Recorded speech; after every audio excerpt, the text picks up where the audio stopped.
आपण धाराशिव जिल्ह्यातल्या येरमाळा येथील येडेश्वरी देवीच्या यात्रेमध्ये आलो होतो आणि खरं तर या यात्रेसाठी लाखो भाविक आहेत ते येरमाळ्यामध्ये दाखल होतात। मात्र सुशिक्षित कुटुंब देखील या ठिकाणी येरमाळ्याच्या येडेश्वरी यात्रेमध्ये आलेलं आहे। आपण त्यांना विचारूया की तुम्ही येडेश्वरी देवीच्या दर्शनासाठी आलात, किती वर्षांपासून तुम्ही येडेश्वरी देवीचं दर्शन करता? मी 2023 पासून येडेश्वरीच्या दर्शनाला येतोय।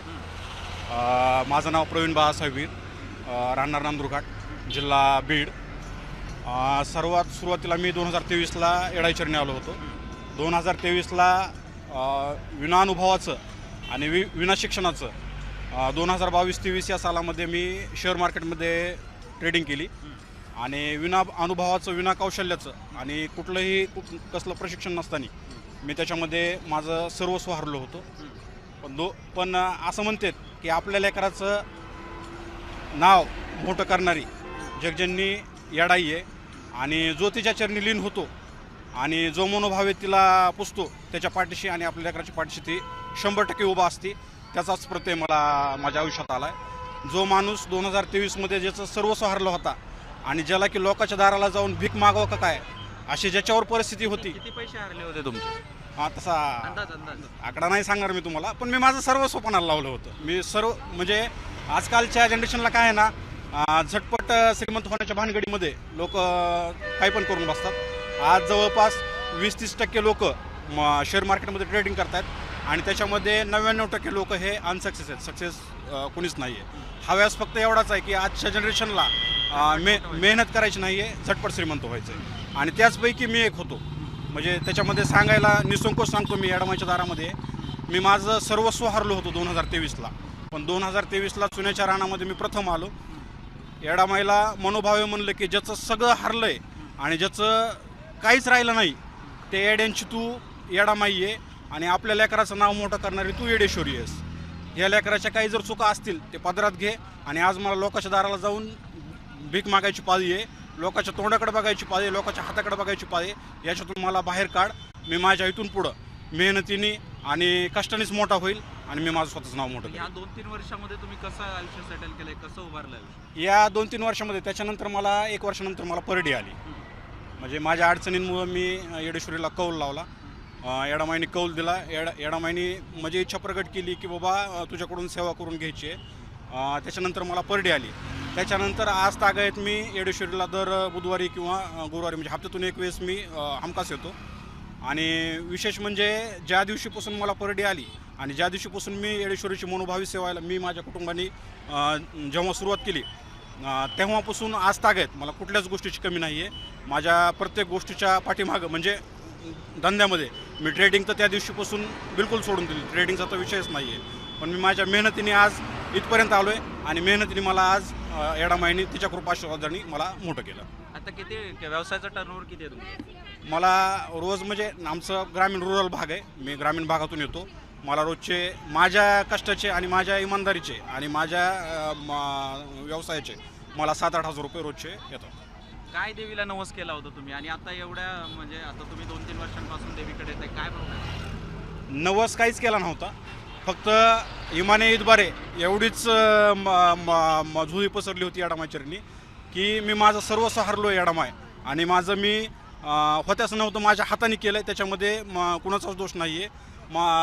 आणि त्याच्यानंतर आज तागायत मला म्हणजे मी माझ्या कष्टाने तर मोठं झालोच, पण माझं सांगणं एवढंच आहे की बाबा विना कौशल्याचं आणि विना अभ्यासाचं येणाऱ्या जनरेशननी या भानगडीत पडू नये। जर तुमच्याकडं कौशल्य असेल, जर तुमच्याकडं नॉलेज असेल आणि जर तुम्हाला त्याच्यातला अभ्यास असेल तर ह्या ट्रेडिंगच्या वगैरे भानगडीत पडा, नाहीतर कष्टाचं हे चिरकाल टिकतं आणि कष्टाचंच कामाला येतं।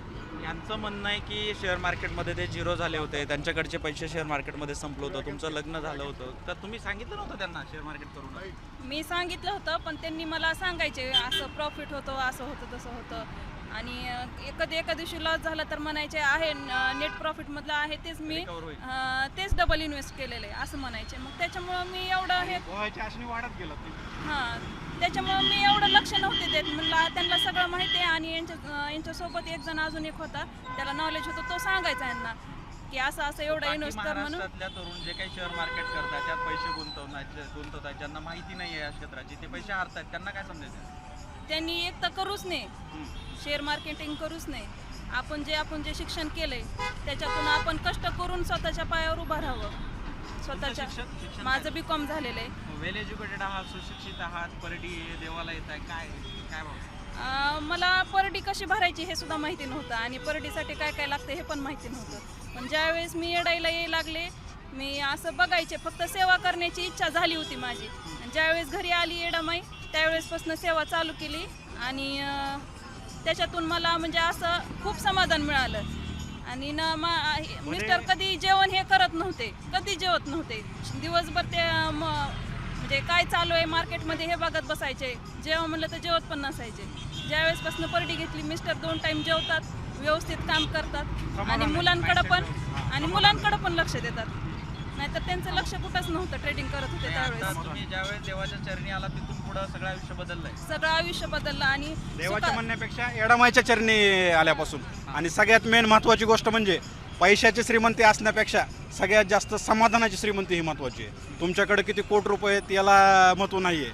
तुमच्याकडे कष्टाचे आणि समाधानाचे 1000 रुपये जरी असले तरी ते म्हणजे त्यांनी सगळ्या गोष्टींची पूर्तता होती. तुमच्या सांसारिक गोष्टींची म्हणा, आध्यात्मिक गोष्टींची म्हणा, कष्टाच्या पैशानेच पूर्तता होते. हरामच्या पैशाने पूर्तता होत नाही आणि ते टिकत पण नाहीत, ते लयाला जातात. शून्य झालेलं आयुष्य पुन्हा उभारलंय. शून्य झालेलं आयुष्य 100 नाही 110% उभारलंय. काय सांगशील? देवीला आलाय दर्शनासाठी, काय व्हायचंय तुला पुढे? मला MBBS करायचं. MBBS करायचं, डॉक्टर व्हायचंय. यस. मग देवीवरती श्रद्धा आहे. हो. कधीपासून येतो देवीला? 3 वर्ष झालं. कितवीला शाळेत? 4थी. 4थीला आहे. हा.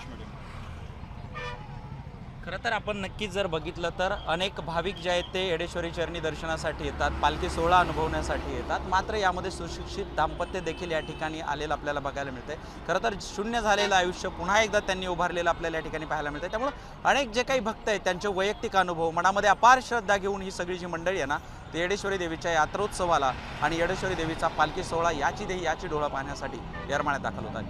आई राजा उदो उदो, येडूसरीचा उदो उदो, बोल भवानी माता की जय.